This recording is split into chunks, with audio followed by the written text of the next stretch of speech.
Ilang buwan na parang nakakaraan no, nagputol ako ng kahoy dun sa bahay namin isa. Isabi ko ng bahay namin, kasi bahay ng kasama ko, diba? Pero yung araw po na yan, tulog yung aking kasama habang pinupukan ko yung punong. Yung panahon pala niya, nagbibideo pala sa akin si Mami, yung nanay ng aking kinakasama. Grabe, inunana namin yung bagyo kasi pag dumating na bagyo, at least putol na yung kahoy namin. Nakakataba nga dyan sa aking pagputol kasi yung ginagamit kong kutsilyo, yung palang tad-tad pala ng karne. Nandiyan pala si Marcia nanonood, walang ginagawa. Diba nakuha pang tumingin sa akin o tumingin kay Mami habang binibideo.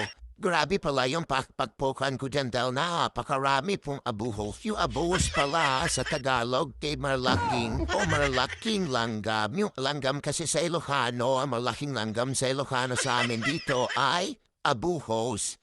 Kaya nga grabe, ang dami-dami kong kagat dyan. Kaya binibilisan ko ng pagpukan para o pagputol para matapos na para din ako makagat ng abo. Kahit ginawa ko na kahit sinunog ko na yung kanilang bahay o dinadaanan, ang dami pa rin na mga abo. Kaya na mga konting tips lang sa mga magpupukad o mapuputol ng ganyang puno, kailangan sunugin niyo muna yung mga pinagdadaanan ng mga abos para hindi kayo mahiro kahit masakit ang kagat, kahit masakit ang mga kagat ng mga abos. Tuloy pa rin para matapos at matanggal yung mga kahoy na napu. O siya, dito ko natatapos ng video. Bye-bye.